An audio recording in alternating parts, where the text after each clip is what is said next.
Well, well, well, looks like I fought the live streaming law, and it was a bit of a struggle, but I won. Proving once again that perseverance pays off, persistence pays double, and no damn third-rate, third-world shite app is going to stop me, Malcolm Tent, from bringing you this week's episode of Tent Talks Tunes. Hello, everybody. Welcome aboard.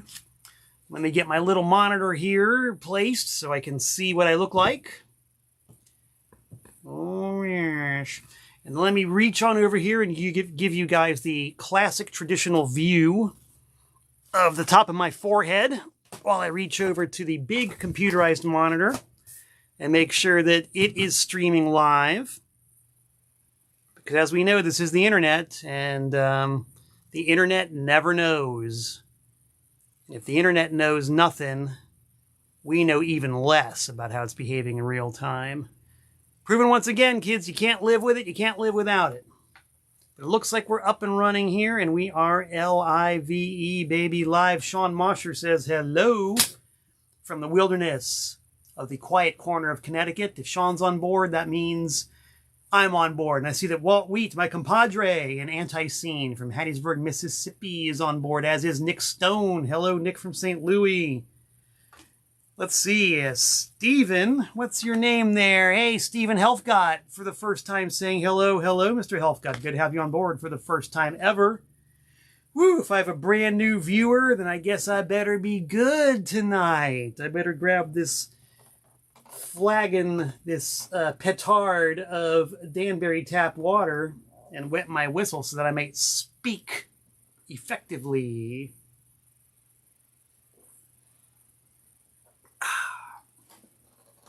Right on. Oh, wait a minute. Yeah, flip side, dude. Flip side. Yes. Very, very good. Very, very good. Very cool. Very excellent. So yeah, Tent Talks Tunes, I'm on board. It took me a few minutes to sign on because I use a proprietary video streaming camera and app called Mevo. And Mevo is one of those apps that's great when it works. When it works, it's awesome. But when it doesn't work, which is about every third or fourth time I actually go on air or try to, it sucks. And so today was one of those days, I've got it loaded up, I've got the program brought up, I got the camera turned on, I hit the go live button, and it just completely fizzles out. And there's no reason for it, there's no explanation for it, so I have to yet again uninstall it, reinstall it, go through all the rigmarole with reinstalling it and answering all the stupid questions and pressing all the right buttons. And then I'm finally able to go on. Tim Height. Hey, Tim. The artist formerly known as Timeout Timmy from the great state of New Hampshire. Bath is in the house. Tim, you got a link to any of your new music that the people can check out? I know you've been keeping very busy. You've been on the road with your new band. You've been recording stuff. I think the people need to know, Tim, what do you got?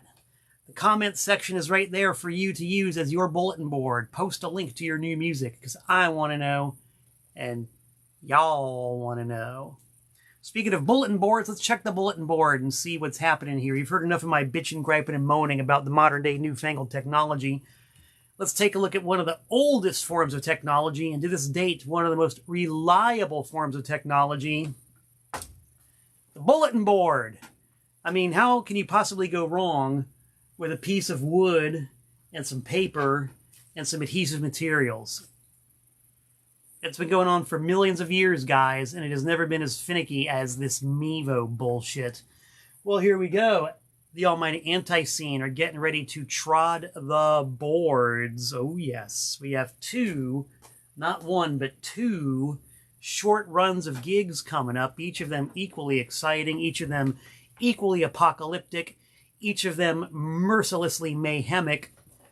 In April, we've got April 4th at the Underground Arts in Philadelphia, Pennsylvania. We are on the Eat the Turnbuckle final bloodbath extravaganza with Ringworm and Fang. Imagine that. Is that a quadruple header or what? For anybody who might have survived that one, y'all can come to see us at the West Side Bowl in Youngstown, Ohio on April 5th. That's going to kick some booty. And then April 6th, we got the Skid Row Garage in York, Pennsylvania. I mean, come on. 3 up, 3 down. 3 cities that I have never played with Antiseen. So I'm looking forward to breaking a lot of new territory here. When I say break, I mean break, shatter, destroy. In the truest tradition of the word, and I'm going to use this in the ancient German usage of the word, not a profane word, but an old word, fuck.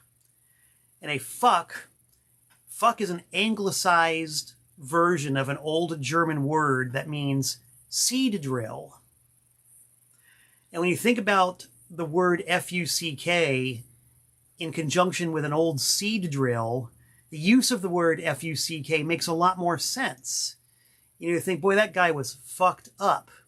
Well, imagine a field, a giant field that has just had a seed drill run all over it. It's full of holes. There's dirt flying all over the place. It looks like a huge mess. It has just been fucked up. Kind of makes sense, doesn't it?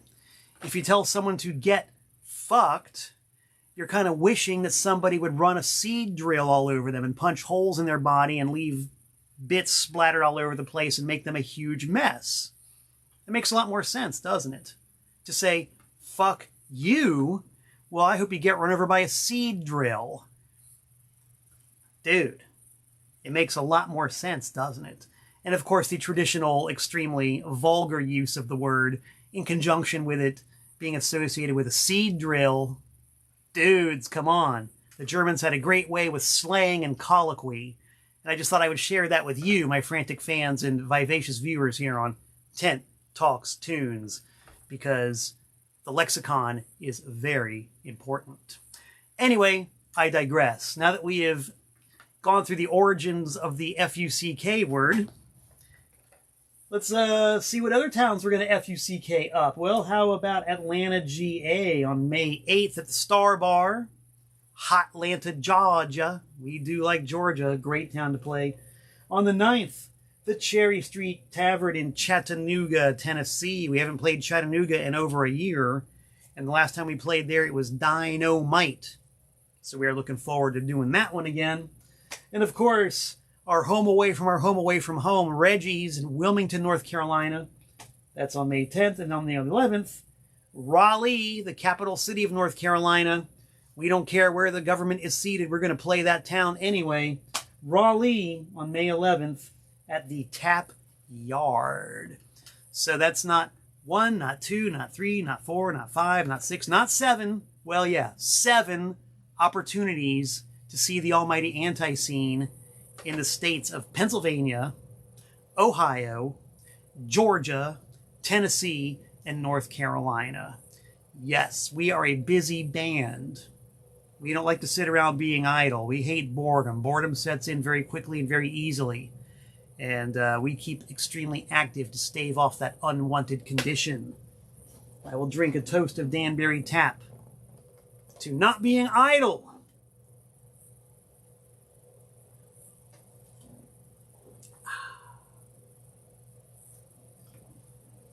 All right. My pal Mr. Treehorn says, see you in Youngstown. Excellent. It'll be good to see representatives from Kill the Hippies in Youngstown. Brian Mangione says, Detroit. Man, we want to play Detroit. We would love to play Detroit.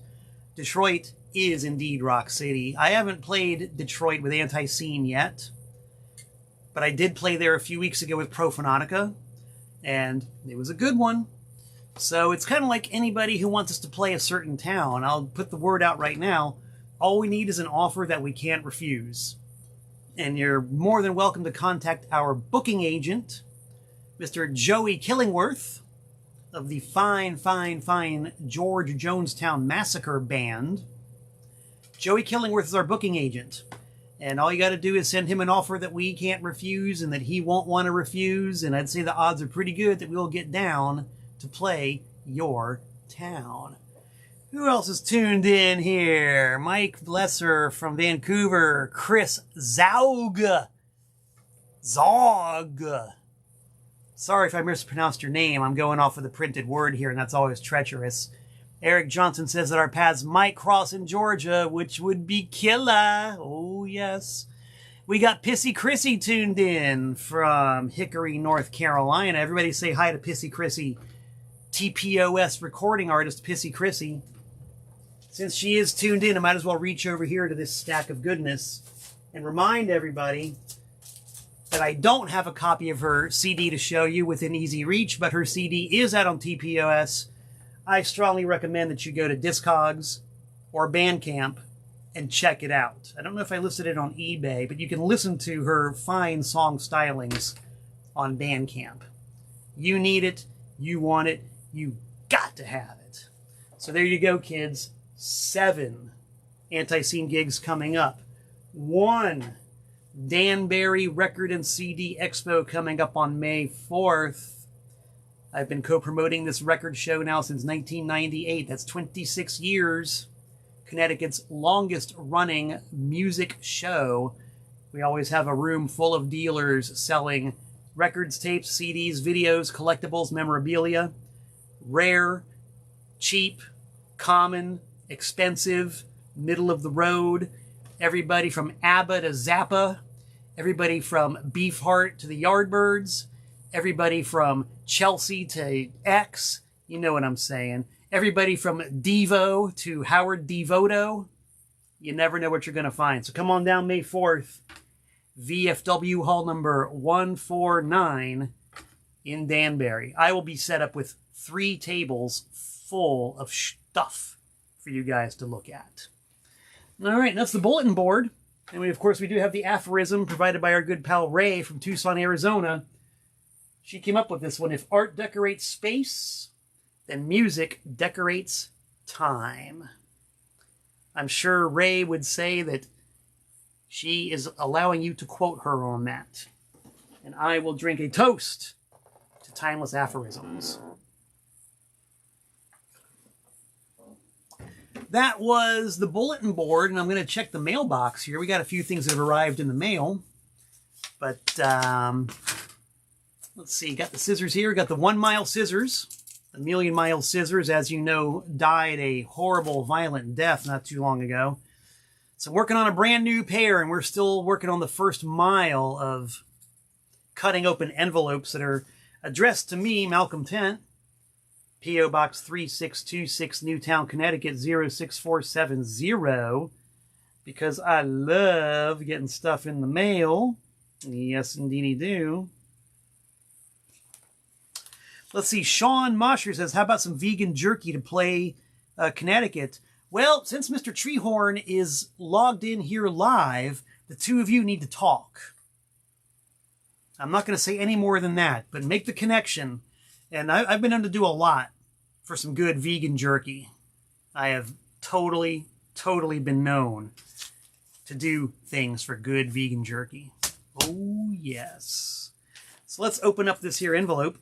This has got a postmark from Saginaw, Michigan. All you longtime viewers know that Saginaw, Michigan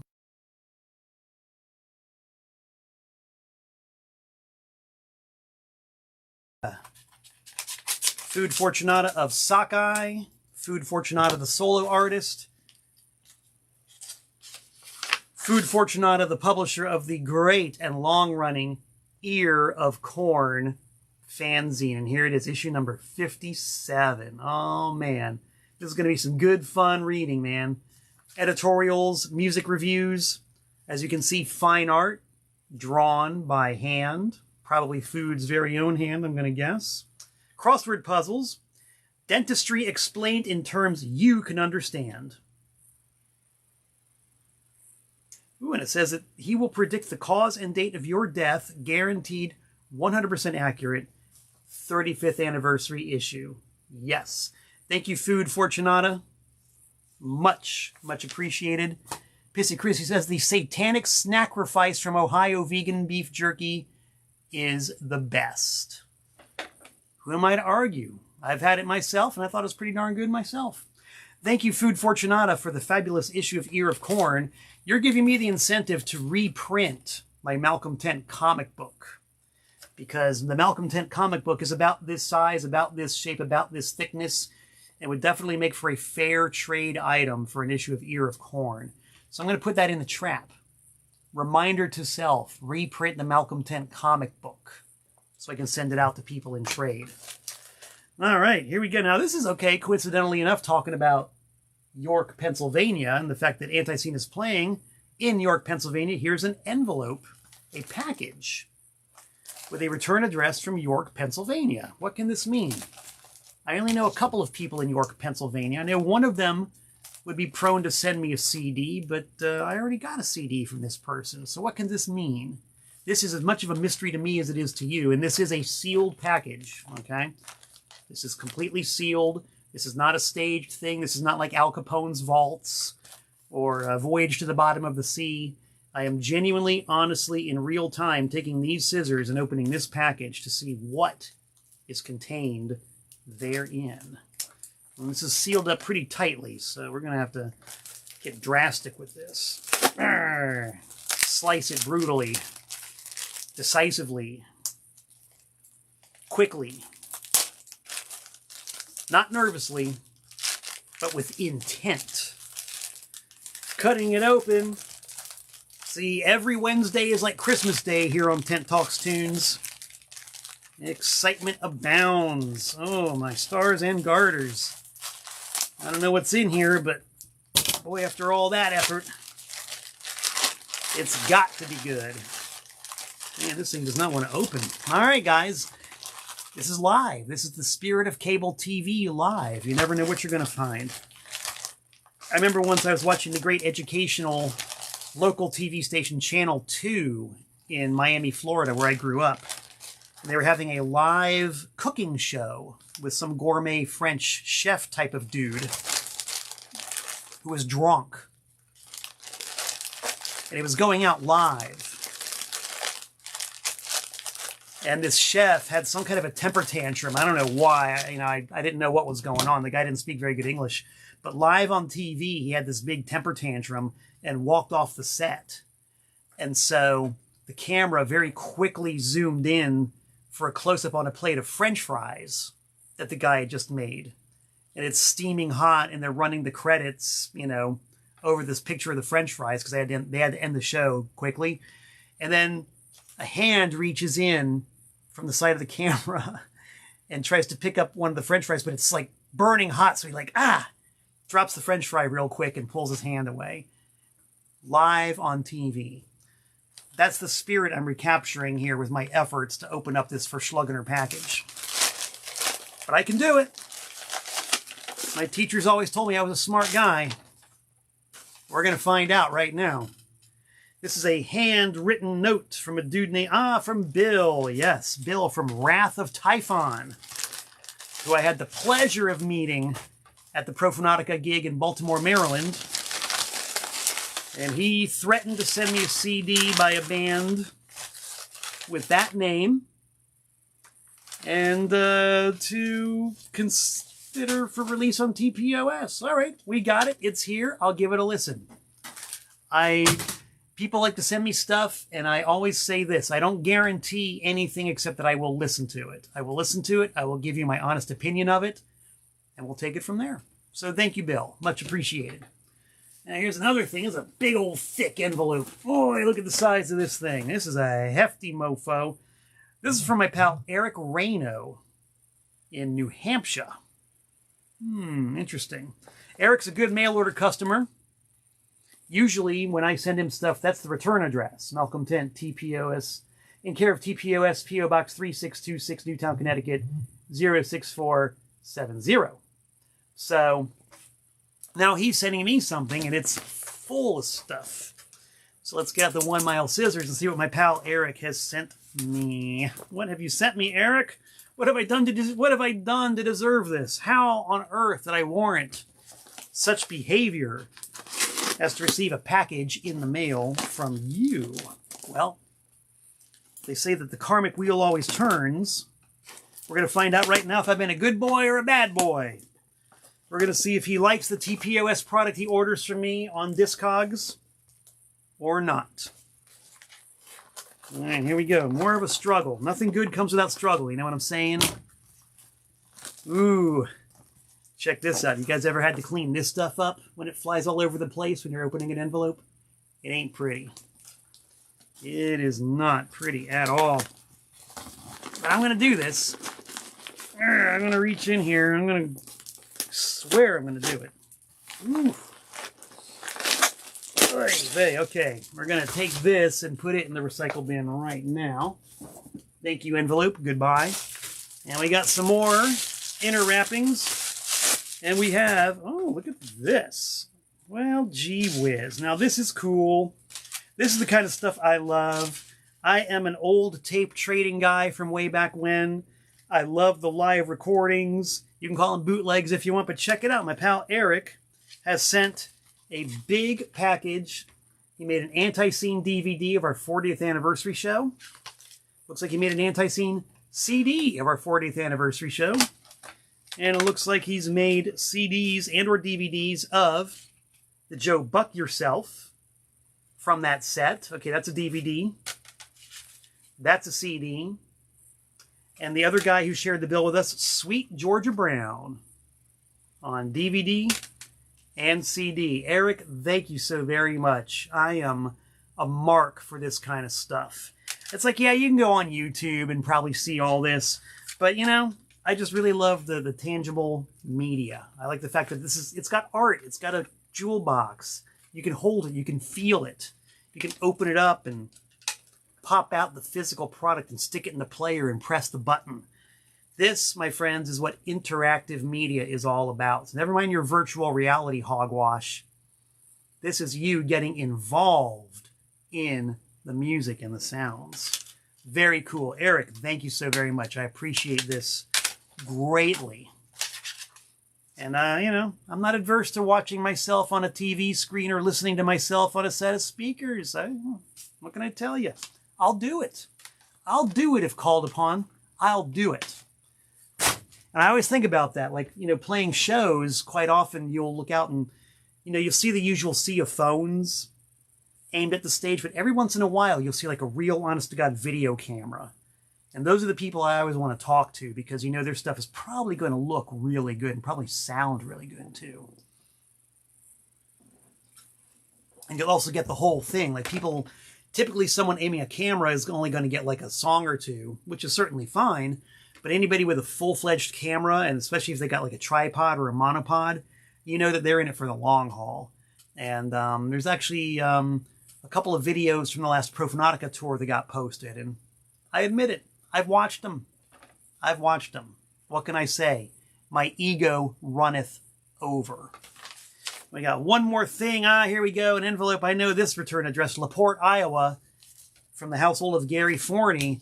Gary, what are you doing? You're spoiling me by sending me all this great stuff. Now, Gary Forney is also a TPOS recording artist. Jenny DeSoto, you're just in time. Hello, Jenny. Thanks for tuning in from New Jersey. I'm assuming you're still in New Jersey. Jenny's an old pal. We share a birthday, and Jenny is one of the original trashies from way back when. She hails from Newtown, and she went to Newtown High School. And for anybody who ever went to Newtown High School, you know what I'm talking about. Sometimes you need a place like Trash American Style. So we were very happy to provide a cultural escape hatch for Jenny. And it's good to see you tuned in. Mazel tov. Just in time to see the unveiling for a brand new recipient, a brand new thing from Gary Forney. 2 CDs. Featuring an epic poem and an instrumental version of Three-Eyed Boy. Man, this is stuff that I've never even heard of before. Gary, you continue to surprise and please me with your output. And I see, Gary's tuned in. Check it out. And hey, check this out, guys. This is exciting late-breaking news. I didn't know about this. I'm seeing it right now. Gary says he's working on a brand new CD. Wait about a month. And please excuse me for pointing this sharp object in the camera. That's just how excited I am right here. Gary, new CD. That's pretty cool. I'm very excited about that. Excellent. And I'm also very excited to hear this. And in theory, get it out on TPOS.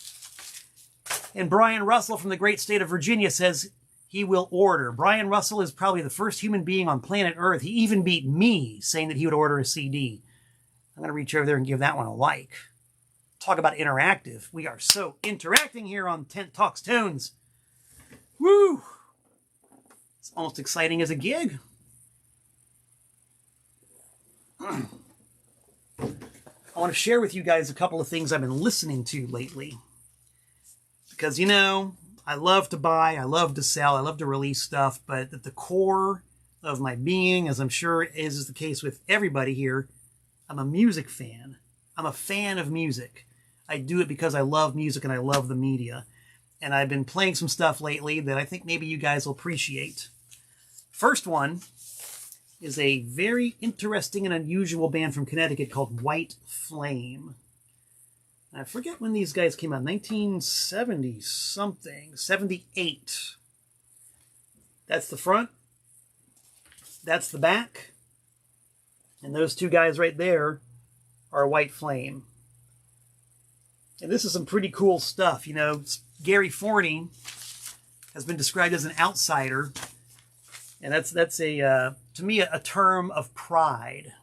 Outsider musicians are, in my opinion, a cut above many, many, many other musicians, because we're talking about purity of vision. We're talking about dedication to craft. We're talking about overcoming odds. To me, that's what outsider music is all about. These guys, I think, qualify as outsiders. This is some really interesting and unusual stuff. And they did the one album on their own label, Rudeness Records, and pretty much vanished. It's 70s hard rock. Some of the song titles, Ailing Dogs, Lewd Dude, Macumba Love, Vacation in Handcuffs, Cash in Sin, and Obedience Trials. Kind of hard to describe the music. It's hard rock, downright bizarre lyrics, and definite vocal performances from somewhere on the edge. This got reissued by Munster Records of Spain, which is a really cool reissue label. But this is an original. I actually found a few of these when I was liquidating the inventory of the great Brass City Records in Waterbury, Connecticut. So there's one open copy, and it's seen better days. I kept that one for myself, and I've been flogging the sealed copies that I found. And some guy ordered one of these from me on Discogs, which prompted me to dig out my copy and give it a listen. And it was just as wonderful and weird and wild as I remembered it being. So I've been playing this one a lot. And, you know, of course, I have to mention I still have one sealed copy left for sale, and it's on Discogs. Look it up, give it a listen, and if you want to own an original by these two guys, sealed copy from 1978, let me know. I'll be happy to take your $22 plus shipping. Now, you know that when you're a record dealer and a record seller and a record collector, 3 words that you really hate, 3 words that bring you no pleasure whatsoever are not, for, and sale. And I don't even like to say those 3 words, but when I'm talking about music I like, sometimes I gotta. So I've got a band here with a few albums that are, believe it or not for sale. Tucky Buzzard. Tucky Buzzard. I've talked about Tucky Buzzard in the past, and I thought I knew everything there was to know about Tucky Buzzard. Who, what, when, where, why, how, which is Tucky Buzzard? Well, when I was in the 8th grade, I got this really awesome book about the Stones called The Rolling Stones Illustrated Record. It was written by Roy Carr, and it was, for the longest time, and in a lot of ways still is, although the book itself was almost 50 years old, like the definitive day-by-day account of the career of the Rolling Stones up to 1976 with the Black and Blue album. And maybe the best part of the entire book was the various appendices in the back, one of which jump-started my interest in bootlegs, and I've talked about that on Tent Talks Tunes, and if you want to find that episode, you can go to my YouTube channel and check it out because it is archived there. That book made me the fiendish slave to the bootleg LP, cassette, CD that I am now. And it also had an appendix on Bill Wyman's production work. And I got to take a detour, guys. Hold on a second. We all know that trouble lurks sometimes somewhere around my ankles. A lot of trouble. And yep, you guessed it. He's demanding to be seen. He's demanding that his voice be heard. He wants you guys to know where all the money that you spend goes. Yes, it goes to his cat food and his kitty litter. Harry the cat.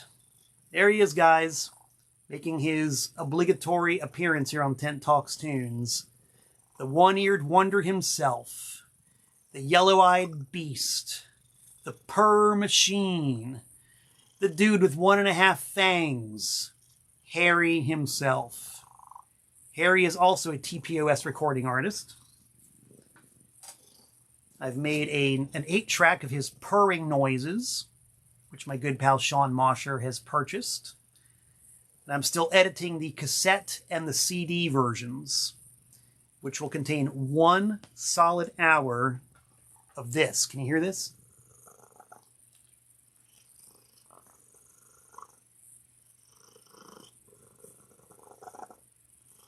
He's got the loudest and the weirdest purr I've ever heard. And so, of course, I, being the fiend with a tape recorder that I am, I've recorded a bunch of this purring. I've edited out the extraneous noises and made as much of a seamless audio documentary of this guy's purr that I was able to. So it is on 8-track. It will soon be on cassette and CD. And I think, if you guys know I love the absurd, right? I think I'm actually going to go full-fledged manufactured CD for Harry. I think I'm going to do it. I'm going to make a genuine manufactured CD with a 4-panel digipack, shrink wrap, all the good stuff. What do you guys think about that?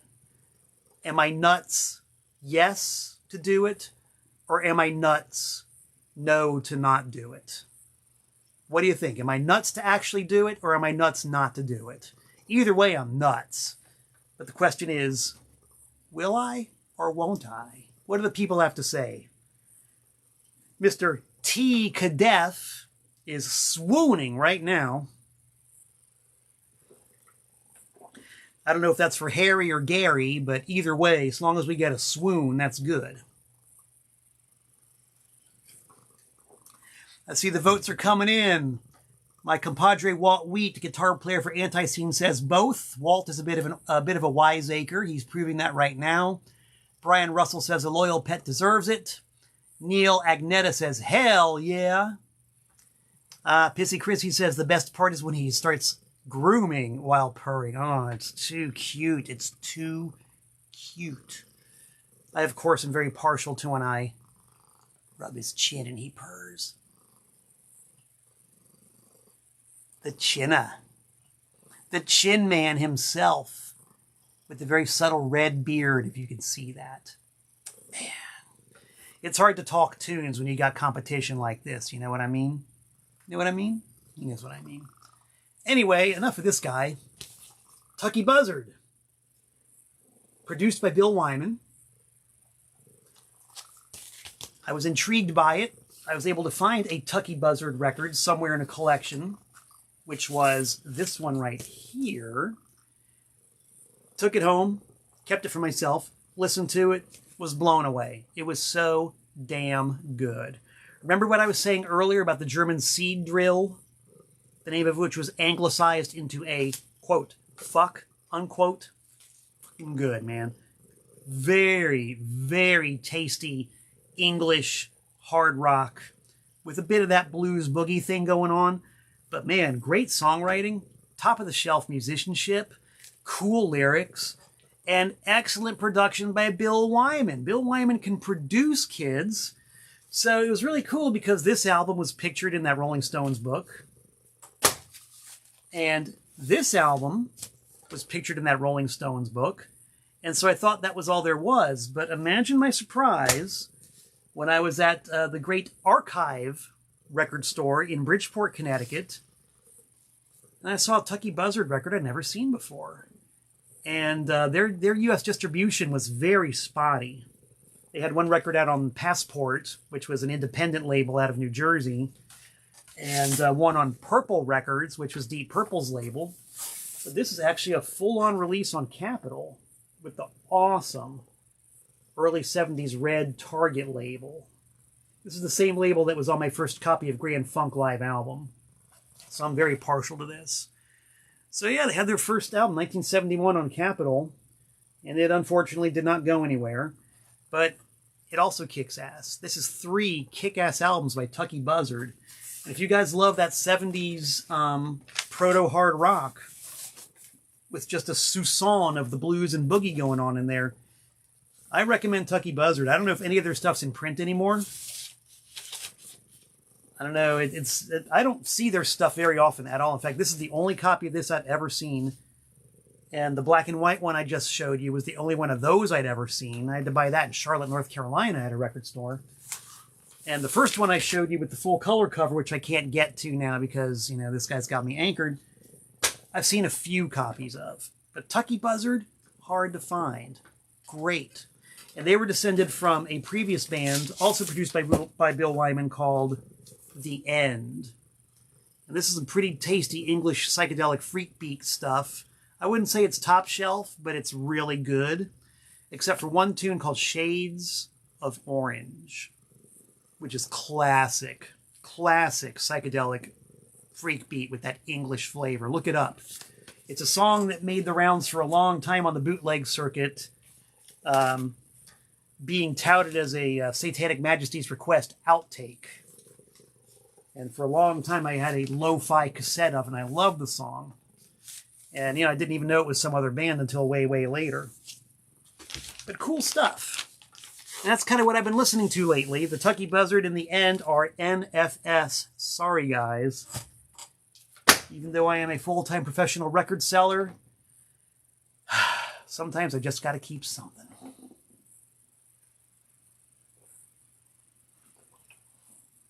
But if you want to get a few things other than Tucky Buzzard, go to my Discogs. Well, here's a bunch of other stuff you're not allowed to buy. This is a box of 7-inch singles from my personal collection. I've done some diving into these boxes before on Tent Talks Tunes. And my main Larry Mann sent me an email saying, dude, bring back the random letter. I request S. Well, Larry, since I'm no longer on the radio, I can't take requests there, but I will take requests on Tent Talks Tunes, live on Facebook, and archived forevermore on my YouTube channel. You wanted S, you got it. This box here has part 2 of my S 45 singles, and I think all of the T's. All of the T's. The last record in the box is by Tyvek.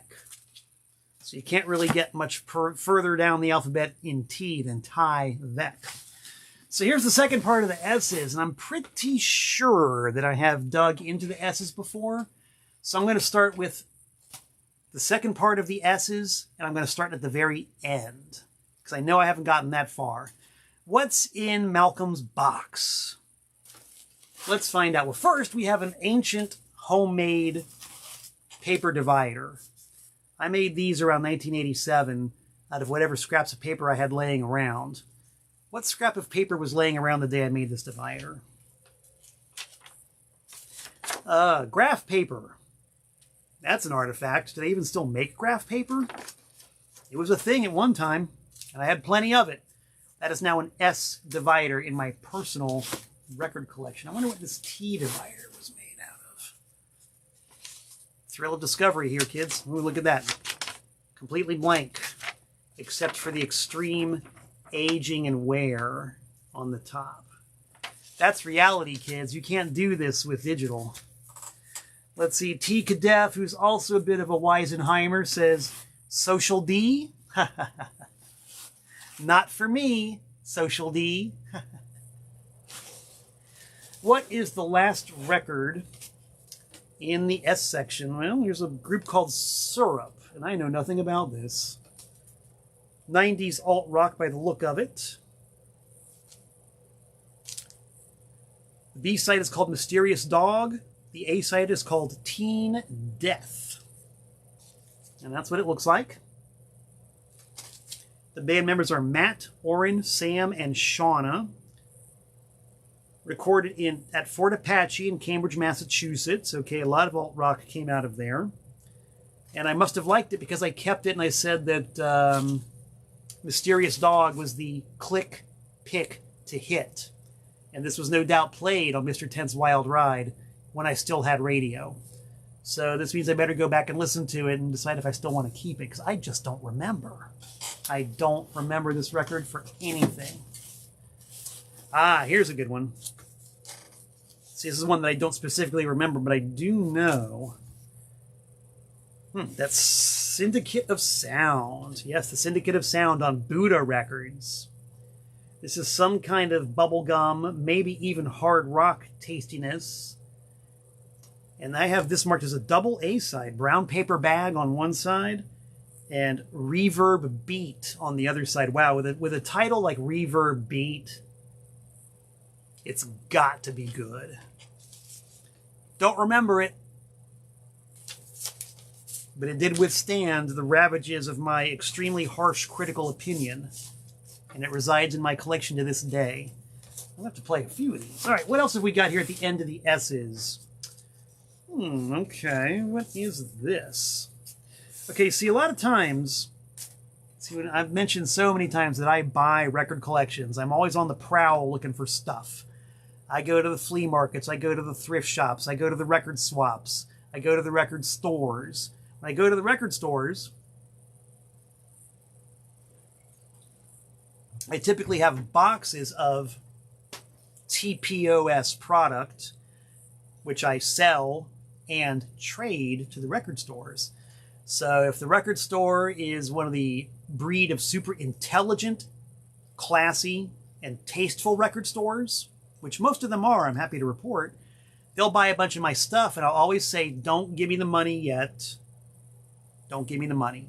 Let me browse first and see if I can get something in swapsies for this stuff. And so, you know, depending on how much time I got, I'll start digging.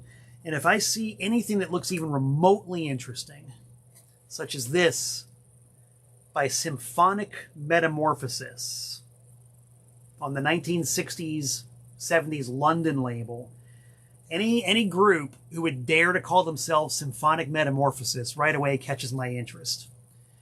And one side is called Creation. Well, that sounds pompous.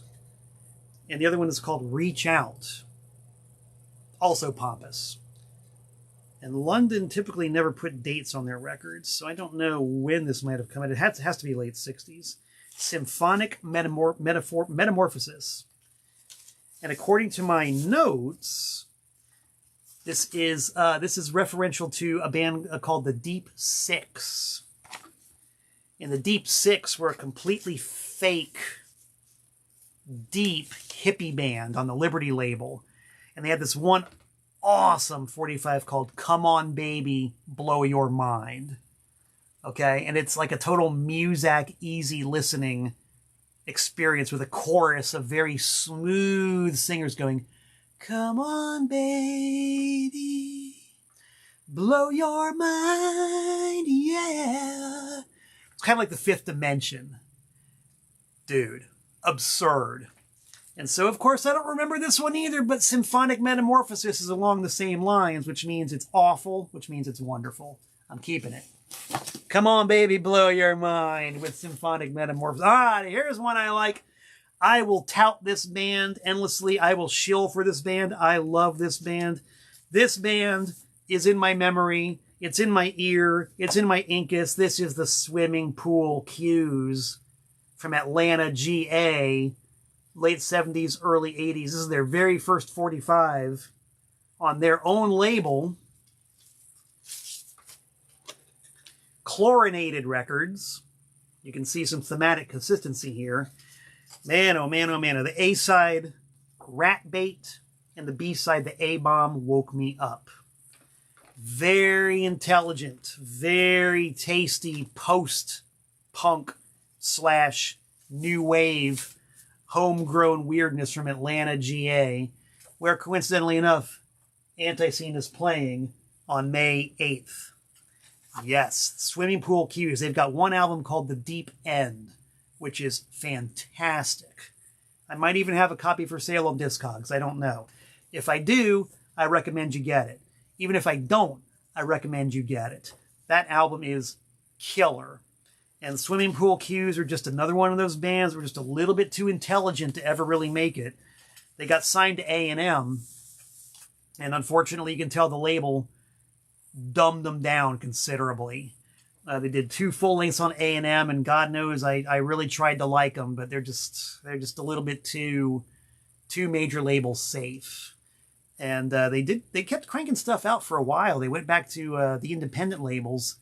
They did a great EP on the DB, Danny Beard, the DB label called Hit Squad for God. I think that was the name, Hit Squad for God, Hit Squad for Jesus, something like that, with like a bunch of killer tracks on the B-side from this era. Love that EP. And they also did an album called, and my memory is not serving me well, it's called The Academy of the World, or The Royal Academy of Planet Earth, something like that. Awesome record, man. Awesome record. Mike Lesser knows what I'm talking about. He's got The Deep End. Oh, yeah. Great, great. Now, here's another one. Another favorite. This one used to get a lot of play on my radio show. Swerve Driver, a song called My Zephyr. This is like the best of 90s shoegaze / I hate to say alternative rock, but it's not really shoegaze. But it's like loud guitars, catchy riffs, poppy as hell, but still loud, you know, and abrasive and distorted. Yeah, Swerve Driver. This is a killer 45 in my collection. You can't have it. But the last I looked, there were plentiful copies for sale on various Discogs and places like that. Neil is what I'm talking about. Firing Squad for God. Yes, thank you, Neil. Firing Squad for God was the EP by the Swimming Pool Cues that had 1 song on the A side and like 5 kick-ass tunes on the B side. 12-inch single. You should be able to find that for very little cost if you look hard enough. Same deal with this one, man. 90s Brit pop, Brit rock at its finest.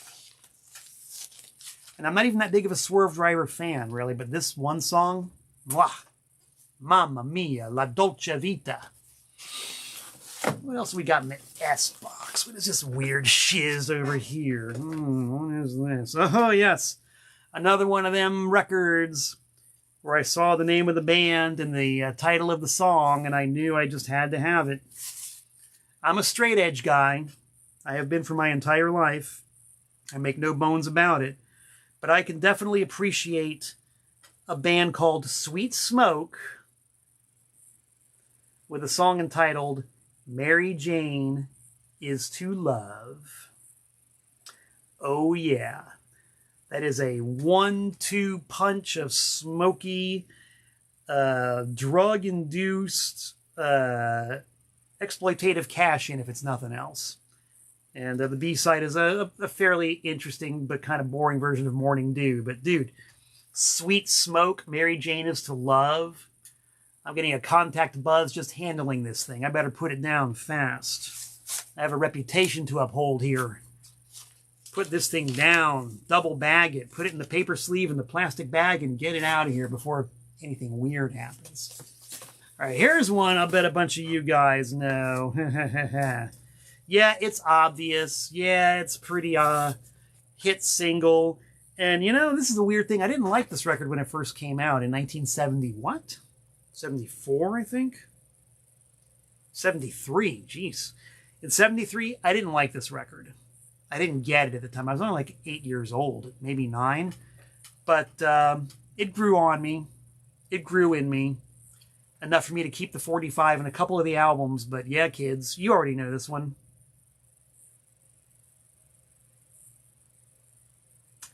Ballroom Blitz by The Sweet. I need say no more. If I recall correctly, the B-side, Restless, is pretty good too. These guys were great. It's kind of the same deal as with Swerve Driver. I'm not the biggest fan of British glam from the 70s, but the stuff that hits hard. And you can't go wrong with this. You can't go wrong with this. Oh, here's a mysterious and enigmatic record, which I don't remember. Swamp Thing. What is Swamp Thing? Who are these people, and why do I have their record? The A-side is Trail of Bones. The B-side is 2 songs, Pocket Full of Holes and Jupiter and the Frogs. From Madison, Wisconsin. 1990s, obviously. Oh, I'm sorry, 85. 85 and 86. Okay. Engineered by Butch Vig. Okay. Pre-grunge. And Jonathan Zarov is the principal songwriter on this. On their own label, Swamp Thing. Intriguing. Another one that I have because I played it on my radio show, Mr. Tense Wild Ride. And another one that I don't remember a blessed thing about. Apparently the A-side, Trail of Bones, was my pick hit to click. I'll have to drag this one out and give it a listen. I've found one thing over the years. My ears are pretty consistent. If I liked it the first time I heard it, I'm almost guaranteed to still like it now. It's really rare that I'll find a record that I flagged as being good a bunch of years ago that I don't like anymore. Usually once I like it, I like it. Yeah, Brian Russell, some kind of an Aztec thing going on here. I wonder, I think this even predates the Chameleons album Swamp Thing by a few years. Intriguing. Really cool art on the back as well. This is all pre-computer, kids. This is all hand-drawn. I love this stuff. What a thrilling voyage of discovery we got here. Let's see, what is this? Okay, this was a reissue. This is a Norton-associated reissue. If you guys know Norton, the great reissue and new music label, originally from New York City. I think that Miriam Lina, rock and roll fangirl Maximus, drummer of the Cramps, drummer of the A-Bones, publisher, writer, musicologist, all-around good egg. Yes, Norton Records. They reissued all kinds of stuff. And this is a band called the Swamp Rats, and the song is called Psycho. And I don't remember it, but essentially, if it's on Norton or one of their subsidiary reissue labels, I'm pretty much predisposed to like it. So I should definitely give this one a spin and refresh my memory. What else do we got? Here's a band that I have not shared the stage with, but that I know very well. All you Confederacy of Scum people out there, this is the thing. Split. Picture disc 45. Uh-oh. Ooh, this is almost disastrous. This is a sticky record. On one side of this picture disc 45, the Svetlanas. On the other side, Hell Stomper. If you know the COS, you need no further explanation. And we're just going to leave it at that. Greg is tuned in. Hello, Greg. Greg knows what this is all about. Oh, yeah, you better believe it. Svetlanas and Hell Stomper. Ah, okay, now here's something else. I was just talking about these guys earlier today. New York City's premier all-original hillbilly string band, the Susquehanna Industrial Tool and Die Co. These guys rarely play outside of New York City, and they shockingly actually did release a piece of vinyl. And man, these guys are hardwired to the late 1940s, early 1950s. The look, the sound, the dress, everything about them is completely authentic. And the vast majority of their music is original. That's what puts them over the top for me. I love these guys. For a very long time, I was making a pilgrimage down to New York City. They had a residency at the Great Otto's Shrunken Head the last Thursday of every month. And I haven't seen them in quite a while. I need to go see these guys again. They were always worth the drive down there. And they've apparently changed their schedule. They have a different schedule now. They're not doing the last Thursdays anymore. So I need to find out when they're playing next and go through the trouble to see them at Otto's Shrunken Head. Susquehanna Industrial Tool and Die Co. Good eggs. A little bit cracked, but good eggs. Yes. What else have we got in this box, man? I've only gotten this far into it, and I've got this far to go. We're not going to get the whole box, kids, because I'm running out of time. I'm running out of larynx. I'm running out of everything. The Total Punk label from Florida, a subsidiary of Florida's Dying. They did the reissue of the Broken Talent LP. And they were doing a Total Punk series of 45s, and every one of them had a rubber-stamped front cover. And what do you know? A rubber-stamped back cover. This is a band called The Surgeons. I do remember this being some very tasty punk rock. Big hole, black vinyl, enough said. My pal Rich Aroma, if you're out there, Mazel Tov. Rich is the guy who runs Florida's Dying, Florida's Dead, and Total Punk. Here's another one. This is just like the Swerve Driver record I showed you. Another band who, by and large, I don't care too much about, but this one record, All Right. Man, this is so poppy, so hooky, so catchy, and at the same time so loud and electric. It probably should be banned, but I'm glad that it's not. This got a lot of needle time on Mr. Ten's Wild Ride. Like, I would quite often play this one back to back with the Swerve Driver track. They were just like, in terms of 90s British alt rock pop, whatever you want to call it. And according to my notes here, there's a band called Saturday Looks Good to Me that was also a good fit for this one. So Saturday Looks Good to Me, Supergrass, and Swerve Driver, or S for short. Yes. I got time to show you guys a couple more here. Sunday Puncher on the Turnbuckle label from New York City. I have it labeled as being good 90s and vaguely reminiscent of Balter Space, which I guess is kind of appropriate because Turnbuckle was Balter Space's U.S. label. I wonder if these guys are associated with there you go, produced by Alistair Parker, who I think was in Balter Space. So there's another bit of homework for you guys relating to Sunday Puncher in a band I'm not going to talk about because it's a B and not an S. Balter Space. Notice how emphatically I said that. Balter Space. Yeah. I'm going to show you one more, and I'm going to skedaddle. And what do you know? This is probably pretty good timing because this is the first 45 in my selection of Sun Ra 45. This is a reissue of the Wynonie Harris Lightning Struck the Poorhouse / Dig This Boogie 78. And I've shown I have an original 78 of this on the great Bullet record label. But this was Sun Ra's first ever appearance on vinyl as a player.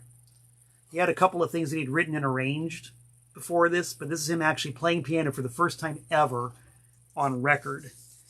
And somebody reissued it. I was hoping for it to be a remaster or something taken from an original source tape. They mastered it straight off of an old scratchy 78. All right, so it's got the authentic sound, but it's nothing that's going to make you want to stop playing the original 78 if you got one. But you know, Sun Ra has been said to be the alpha and the omega Today he's going to be the Omega, because I'm out of here. Spanky, I hope you're not just tuning in right now, because I'm tuning out. This week's episode of Tent Talks Tunes is officially over. I'm done talking. I'm done tuning.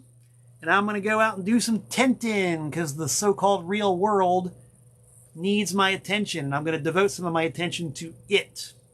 So away we go. Little bit of a roundup here. Don't forget Antiseen shows. Philadelphia, Youngstown, York, Atlanta, Chattanooga, Wilmington, and Raleigh. Don't forget the Danbury Record and CD Expo, featuring a room full of tasty record dealers, including myself. May 4th in Danbury. And of course, my Discogs, my eBay, my Bandcamp, my everything. Check it out. Lord willing and the creeks don't rise, I'll be back in about 167 hours.